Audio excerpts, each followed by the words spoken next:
Study IQ IAS, आपका selection हमारा mission.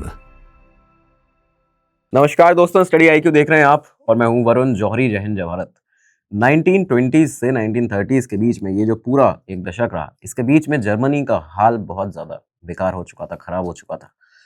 हालत ये थी कि वर्ल्ड वॉर 1 के बाद से जो ट्रीटी ऑफ वर्साई हुई, उसकी वजह से जर्मनी के ऊपर काफ़ी सारी अलग अलग सख्त शर्तें जो थी वो लगा दी गई थी, जिससे जो जर्मनी की इकोनॉमी थी वो बर्बाद हो रही थी, बहुत बुरी तरह नीचे गिर रही थी। लोगों को लगता था कि हमारे साथ में धोखा हुआ है, हमें डिच किया गया है, हमारी सरकार, हमारे जो लोग हैं, जो लीडरशिप है, उसने हमारे ऊपर ध्यान नहीं दिया। लगातार इकोनॉमी गिर रही, लोगों के जॉब जा रहे हैं, भुखमरी छा रही है। इन सब के चलते ही समय आगे बढ़ा और 1929 में जर्मनी में ग्रेट डिप्रेशन का माहौल बनता है, ग्रेट डिप्रेशन आता है और इसी के तहत अनएम्प्लॉयमेंट जो था वो बुरी तरह बढ़ जाता है। लोगों की जॉब चली गई, लोगों के पास खाने के लिए नहीं था और ये सारी चीज़ें जो थीं, इन सब के चलते ही इसी क्राइसिस के माहौल में अडोल्फ हिटलर और नाजी पार्टी पॉपुलर होते हैं जर्मनी में। हिटलर ने वादा किया कि वो जर्मनी को एक बार फिर से शक्तिशाली बनाएगा, स्ट्रॉन्ग बनाएगा और जर्मनी की सारी समस्याएं जो हैं उसको ख़त्म कर देगा। लेकिन हिटलर का यहाँ पे मेन एजेंडा था एंटी सेमिटिज्म, यानी कि ज्यूज से नफरत, ज्यूश लोगों के खिलाफ नफरत, उनसे घृणा करना।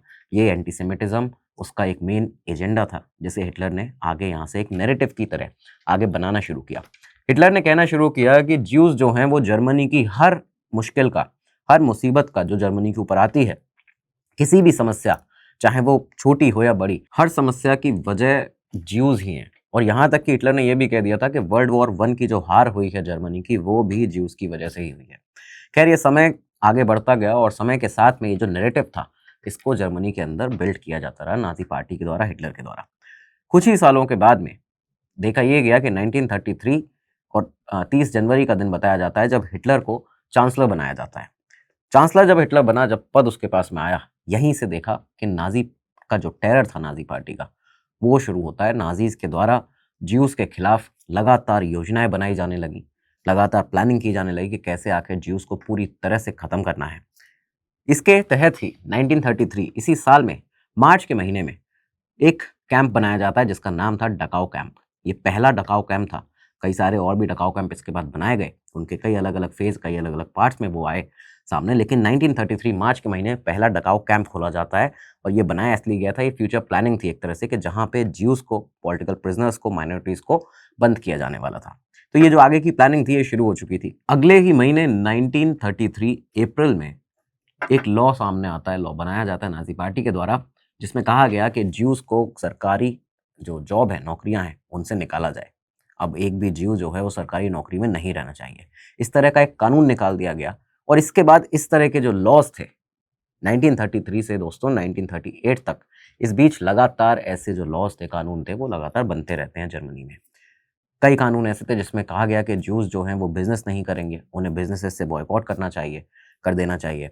बच्चों को ज्यूज के स्कूलों से निकाल देना चाहिए। डॉक्टर्स जो ज्यूज हैं उनके पास कोई ना जाए, उन्हें काम करने से रोक देना चाहिए। और इस तरह के लॉज बनाए गए। यहाँ तक कि न्यूज़पेपर्स में भी उस समय पर ज्यूज नॉट वेलकम ये लिखा जाने लगा था। इसी बीच हिटलर ने 1935 में न्यूरेमबर्ग लॉ को पास किया। ये जो लॉ था, इसके तहत फाइनली ज्यूज की जो सिटीजनशिप थी उसे यहाँ पे छीन लिया गया था। ये पहला फेज था एक बहुत बड़ी तबाही का, जिसे धीरे धीरे दबाव बनाते हुए आगे बढ़ाया जा रहा था। और अभी फिजिकल किलिंग्स का, हत्याओं का दौर जो था वो शुरू होना बाकी था। साल 1938 तक इस तरह के काफ़ी सारे लॉज बनते रहे लगातार, लेकिन 1938 नवंबर के महीने में एक बहुत बड़ा टर्निंग पॉइंट आता है। होता क्या है कि एक ज्यूइश लड़का था जिसका नाम था हर्शल ग्रिन्सपेन। हर्शल ग्रिन्सपेन ने पेरिस में एक जर्मन डिप्लोमेट, नाजी पार्टी का एक डिप्लोमेट था, अर्नस्ट वॉन रथ, उसको गोली मारकर उसकी हत्या कर दी। ये इसलिए किया गया था हर्शल के द्वारा क्योंकि उस डिप्लोमेट ने नाजी जर्मनी के हर्शल की फैमिली को बेइज्जत करके ज़बरदस्ती डिपोर्ट किया था।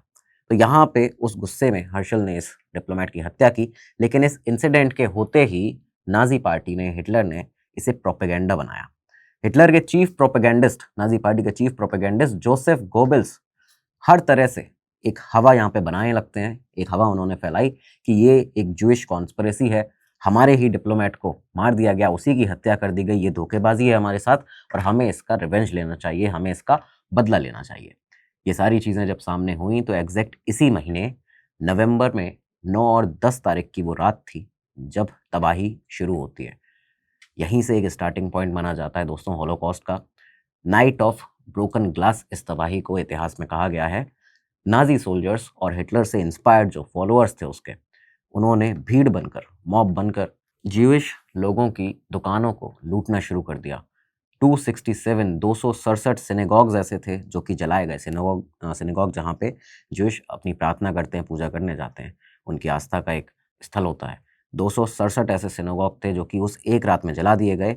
कई सारे ऐसे घर थे, सैकड़ों घर, जो कि तोड़ दिए गए और उस एक रात के अंदर 91 ज्यूज जो थे उनको मार दिया जाता है। 30,000 ऐसे थे जिनको पहले के बनाए हुए डकाऊ कैंप में भेज दिया जाता है। और तस्वीर ये थी कि सड़कों पर सुबह सुबह जब देखा गया, ग्लास के टुकड़े बिखरे हुए थे, हर जगह ग्लास के टुकड़े थे। और इसी वजह से अब आप समझ सकते हैं कि ये जो नाम है नाइट ऑफ ब्रोकन ग्लास, ये इसीलिए दिया गया था। इस खौफनाक रात के बाद 12 नवंबर को एक मीटिंग होती है नाजी जर्मनी के लीडर्स की, नाजी पार्टी के लीडर्स की। इस मीटिंग में one of the most powerful Nazi figure कहा जाने वाला एक मिलिट्री लीडर जिसका नाम था हरमन गोरिंग, उसने कहा कि हिटलर के ऑर्डर अनुसार हमें इस पूरे ज्यूइश क्वेश्चन को फाइनली सॉल्व करना है और इसी के तहत यहाँ पे अब हम कई सारे लॉज बनाएंगे।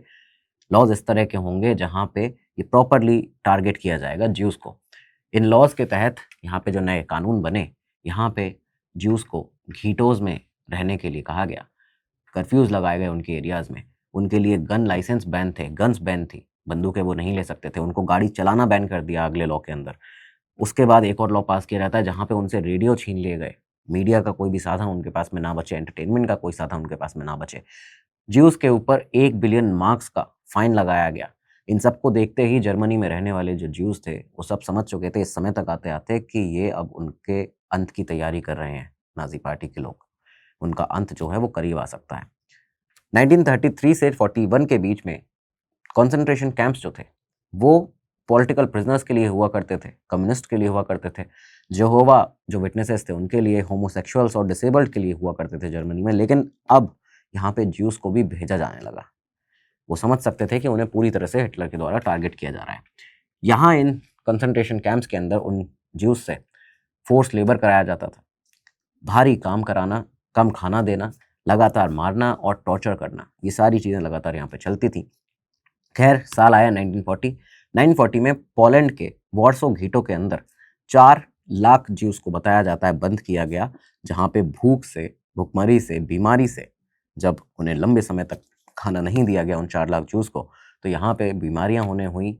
उस भूख से लाखों ज्यूस जो थे 4 लाख में से वो मारे गए। इसके अगले ही साल 1941 में हिटलर ने सोवियत यूनियन पर अटैक किया, जिसे आप ऑपरेशन बारबारोसा के नाम से जानते हैं। इसी बीच में हिटलर ने यहाँ पे जो ज्यूस थे, हिटलर की जर्मन पैरामिलिट्री स्क्वाड ने नाजी पार्टी के ऑर्डर पर करीबन 1 मिलियन से ज़्यादा ज्यूस को गोली मार दी, उनकी हत्या कर दी जाती है। लेकिन गोली मारकर ज्यूस को मारना यहाँ नाजी पार्टी के लिए एक तरह से बहुत लंबा प्रोसेस था। यहाँ बताया जाता है रिपोर्ट्स में कि नाजी पार्टी चाहती थी कि जल्द से जल्द ज्यूस को ख़त्म किया जा सके। शूट कर करके एक एक को ख़त्म करना एक स्लो और ट्रोमैटिक प्रोसेस था। इसलिए अब यहाँ पे एक बार फिर मीटिंग होती है हिटलर के कई करीबी लोगों की। यहाँ मीटिंग की जाती है, एक बेटर सिस्टमैटिक एक प्रोसेस बनाया जाए, एक सिस्टमैटिक जेनोसाइड के लिए ये मीटिंग की जा रही थी। आप देखिए इतिहास में क्या क्या हुआ है। बताते हैं 20 जनवरी 1942 को वॉन्सी कॉन्फ्रेंस हुई। रीनहार्ड हेड्रिक जो थे उन्होंने एक कॉन्फ्रेंस कॉल की थी। रीनहार्ड हेड्रिक जो थे नाजी पार्टी के एक बहुत बड़े लीडर, एक तरह से रीनहार्ड हेड्रिक को ही जो ये पूरा हॉलोकॉस्ट है उसका आर्किटेक्ट कहा जाता है। तो यहाँ पे हेड्रिक ने ये जो वॉन्सी कॉन्फ्रेंस बुलाई थी, 15 से 16 करीबन टॉप नाजीज के जो लीडर थे वो यहाँ पे आए थे, मिनिस्ट्रीज के लोग थे, ऑफिशियल्स थे नाजी पार्टी के। एजेंडा यहाँ पे ये था कि यूरोप के 11 मिलियन ज्यूज को कैसे ख़त्म किया जाए। इस एजेंडे पर ये जो लोग थे बातचीत कर रहे थे। आप सोचिए, यहाँ पे बातचीत शुरू होती है, डिस्कशन शुरू होता है। इसके बाद एक प्लान आइडेंटिफाई किया जाता है। प्लान था कि पहले हम पूरे यूरोप में ज्यूस को आइडेंटिफाई करेंगे कहाँ कहाँ पे हैं। उसके बाद ट्रेन से उन्हें, ट्रेनों से, रेल से पोलैंड लाया जाएगा। उसके बाद यहाँ हम गैस चैम्बर्स बनाएंगे और उन गैस चैम्बर्स में एक साथ हम कई सारे जो ज्यूस हैं उनको मार सकते हैं। हमें एक एक करके गोलियाँ नहीं चलानी पड़ेंगी। जब उनको गैस चैम्बर्स में मार दिया जाएगा, उनकी बॉडीज़ को डिस्ट्रॉय कर दिया जाएगा। और ये जो आइडिया पूरी तरह से इस मीटिंग में खौफनाक आइडिया के ऊपर जब बात हो रही थी, आप सोचिए कि पूरी मीटिंग में कोई भी ऐसा नहीं था जिसने इस आइडिया के ऊपर ऑब्जेक्शन किया हो। करीबन 90 मिनट तक ये मीटिंग चली थी। यही था फाइनल सॉल्यूशन, जिसको अगर आप सर्च करेंगे इतिहास में आपको मिलेगा, यही फाइनल सॉल्यूशन था। 1941 से 42 में पोलैंड के अंदर एक्स्ट्रा टर्मिनेशन कैंप्स बनाए जाते हैं। इन कैंप्स में प्रोसेस यही रहता था कि ट्रेन से जब लोग यहाँ पे लाए जाते थे, ज्यूज़ को लाया जाता था, कई सारी तस्वीरें ऐसी हैं, उनका सिलेक्शन किया जाता था। सबसे पहले वहाँ पे स्टेशन पे एक लीडर खड़ा होता है नाज़ी पार्टी का, इसकी हिटलर की फोर्सेस का। वो वहाँ पे सिलेक्ट करता था उसमें से कि कौन से स्ट्रॉन्ग लोग दिख रहे हैं उन ज्यूज़ में से जिनको यहाँ पे लाया गया है ज़बरदस्ती उन ट्रेनों में भरकर। जो स्ट्रॉन्ग दिखता था उसको लेबर के लिए, उसको मजदूरी के लिए रख लिया जाता था, बाकी लोगों को गैस चैम्बर्स में भेज दिया जाता था। और यहाँ उन गैस चैम्बर्स के अंदर इस तरह से फोटोग्राफ्स और रिपोर्ट्स में लिखा हुआ है, दर्ज है, बताया जाता है कि वहाँ पे कुछ रूम्स ऐसे बनाए गए थे जहाँ पे शावर रूम का साइन बाहर बनाया जाता था। जो लोग वहाँ पे आते थे जिनको टारगेट करना था, ख़त्म करना था उन गैस चैम्बर्स के अंदर, उनके कपड़े उतरवाए जाते थे, उन्हें अंदर भेजा जाता था। बाहर से लगता था कि ये शावर रूम है और अंदर जाके जैसे ही वो जो गैस है उसको डाल दिया जाता था, 15 से 30 मिनट के अंदर ही उन लोगों की मौत हो जाती थी। 1-2 लोगों की नहीं, बिलियंस ऑफ लोगों की, लाखों लोगों की यहाँ पे इसी तरह से जान ली है। 15 से 30 मिनट के अंदर उनकी मौत, उसके बाद में उनकी बॉडी को ख़त्म, डिस्ट्रॉय कर दिया जाना। इस तरह से जो आंकड़े थे वो बताए जाते हैं कि जो पोलैंड के अंदर चेल्मनो में गैस चैम्बर था, इन लोगों का जो कैंप था, वहाँ पे मोबाइल गैस वैन्स में 2 लाख विक्टिम्स थे जिनको मारा गया है। बेल्जेक के अंदर 4,35,000 ज्यूज थे जिनको मारा गया। सोबेबोर के अंदर, सोबेबोर कैंप में 1,67,000 ज्यूज को मारा गया। ट्रेबलिंका में 9,25,000 ज्यूज को मारा गया। वॉर्सो के गीटों के अंदर 2,65,000 को, और मज़देक में 78,000। इन सब में सबसे ज़्यादा जो आंकड़ा है वो है ऑश्विट कैंप का। ऑश्विट कैंप के बारे में आपने सुना होगा बहुत बार, अगर आप ये जो पूरा जर्मनी का इतिहास रहा है उसको जानते हैं। हॉलोकॉस्ट के बारे में अगर आपने पढ़ा सुना है तो आपने ऑश्विट कैंप का जिक्र सुना होगा। इस ऑश्विट कैंप में अकेले ज़िक्लोन बी गैस, मेडिकल अलग अलग ट्रीटमेंट्स, इन सब की के चलते करीबन 1 मिलियन ज्यूज़ की हत्या की गई थी दोस्तों, दर्दनाक तरीके से। यहाँ पे कई सारे नाज़ी पार्टी के, हिटलर के ऐसे लोग थे, कई ऐसे क्रूर हत्यारे जो कि यहाँ पे अलग अलग उन लोगों के ऊपर एक्सपेरिमेंट, मेडिकल एक्सपेरिमेंट किया करते थे। ज़िक्लोन बी गैस का एक्सपेरिमेंट यहाँ पे होता था और इसके तहत 1 मिलियन ज्यूज़ की यहाँ हत्या कर दी गई। इस पूरे होलोकॉस्ट का एक जो सबसे बड़ा आर्किटेक्ट बना, जिसने पूरे होलोकॉस्ट को, 6 मिलियन ज्यूज़ की हत्या को एग्जीक्यूट किया बिना किसी दया के, बहुत क्रूर एक शख्स जो कि नाज़ी जर्मनी का एसएस कर्नल बना, नाज़ी फोर्सेस का, हिटलर का बहुत ही चहेता, वो था एडोल्फ आइकमैन। आइकमैन जो था 1942 से मैनेजिंग डायरेक्टर बनता है इस पूरे ग्रेटेस्ट जेनोसाइड का, जिसको कहा गया नाज़ी पार्टी के द्वारा। यहाँ पे जो वॉन्सी कॉन्फ्रेंस हुई थी, रेनाल्ड हेड्रिक ने जो करवाई थी, वहाँ पे भी हेड्रिक का राइट हैंड मैन था ये, इसी ने पूरा इसे मैनेज किया था। आइकमैन का यहाँ पे काम हुआ करता था आइडेंटिफाई करना कि ज्यूज़ कहाँ कहाँ पे हैं, उनके रिकॉर्ड्स को आइडेंटिफाई करना, जो भी कोलैबोरेटर गवर्नमेंट्स हैं उन्हें फोर्स करना कि आप अपने यहाँ के ज्यूज़ की लिस्ट भेजिए। हंगरी, फ्रांस, नीदरलैंड, ग्रीस, सब जगह से जो ज्यूज़ की लिस्ट थी वो अडोल्फ आइकमैन था जिसने मंगवाई है। जिसके बाद में आप सोच रहे होंगे क्योंकि ये जो ट्रेन से लगातार ज्यूज़ हॉलैंड आए हैं तो वो आए कैसे हैं, यही था उसके पीछे, अडोल्फ आइकमैन।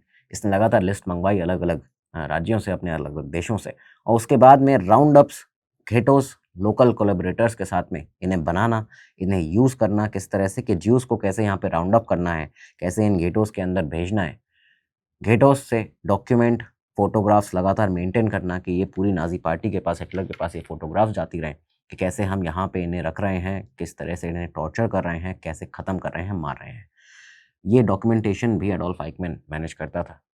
इसके अलावा ट्रांसपोर्ट जो था, वो ये पूरी जो रेलवे मिनिस्ट्री के साथ में इसने ट्रांसपोर्ट डील की थी, कैसे ट्रेन्स को बुक करना है लगातार में, कहाँ-कहाँ से ट्रेन्स बुक होंगी, अगर ज्यूज़ किसी एक जगह पे ज़्यादा हैं तो वहाँ से पहले ट्रेन चलाई जाए, यहाँ से जो ट्रेन है वो जा रही है उस दिन के नहीं, किस वीक में कितने लोग लाने हैं, किस ट्रेन में कितने लोग आएँगे, ये सारी चीज़ें एडोल्फ आइकमैन मैनेज करता था, रूट को प्लान करता था। हर एक रूट खुद से उसने प्लान किया, कहाँ से किलिंग सेंटर तक लाना है, ये सब कुछ उसी का प्लान होता था। डिपोर्टेशन के शेड्यूल जो थे वो भी वो फाइनलाइज़ करता था। किलिंग सेंटर्स को सप्लाई कैसे पहुँचेगी लगातार, आर्म्स एंड एम्यूनिशन कैसे पहुँचेंगे, ये सारी चीज़ों के शिपमेंट जो थे ये सब भी अडोल्फ आइकमैन के ही देख-रेख में हुआ करते थे, उसके आदेश पे चल रहा था सारा काम। यहाँ तक कि टाइमिंग फिक्स करना कि सभी कैंप के अंदर काम क्या-क्या होगा, टाइमिंग उसकी क्या-क्या होगी और इसके अलावा किन-किन टाइमिंग्स पर ज्यूस को मारा जाने वाला है। ये तक उसके सिग्नेचर से, हस्ताक्षर से आगे बढ़ता था। अडोल्फ आइकमैन को ज़िम्मेदारी दी गई थी कि फाइनल सॉल्यूशन को वो कितना स्मूथ रख सकता है और इसी वजह से उसने ये सारे काम किए। ये भी बताया जाता है कि जो नाज़ी एलीट कंट्रीज़ थी, जब हंगरी, रोमानिया, क्रोएशिया, उनके ऊपर लगातार अडोल्फ आइकमैन के द्वारा प्रेशर डाला जाता था उस समय पर कि अपने यहाँ की ज्यूइश पॉपुलेशन को भेजो यहाँ पे। उन्हें उन ट्रेन्स में बिठाओ जो उन कंसंट्रेशन कैंप्स तक जाएँगी मारने के लिए, जो किलिंग कैंप्स कहे जाने चाहिए। तो ये सारी चीज़ें लगातार अडोल्फ आइकमैन कर रहा था। हंगेरियन ज्यूज़ जो थे, वो आइकमैन का फाइनल मेजर ऑपरेशन था 1944 में। आप देखिए कि हंगरी जो था वो लास्ट मेजर कंट्री बची थी जहाँ पर जो लार्ज ज्यूइश पॉपुलेशन थी वो रह गई थी। मार्च 1944 में हिटलर ने हंगरी को भी ऑक्यूपाई कर लिया। आइकमैन जो था इमीडिएटली उसको बुडापेस्ट भेजा जाता है।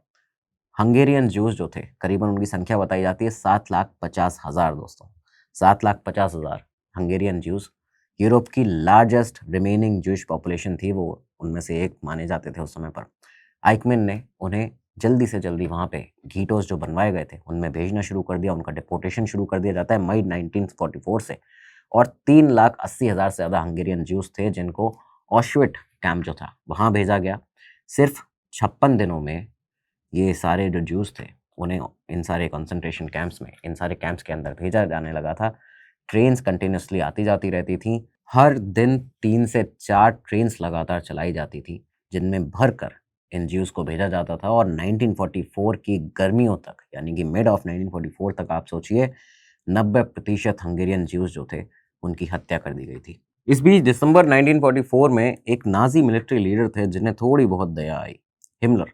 हिमलर ने इन डिपोर्टेशंस के ऊपर रोक लगाने की मांग की। हिमलर ने ऑर्डर दिया अडोल्फ आइकमैन को कि इसे स्टॉप करो, फ़ौरन तुरंत इसे बंद करो।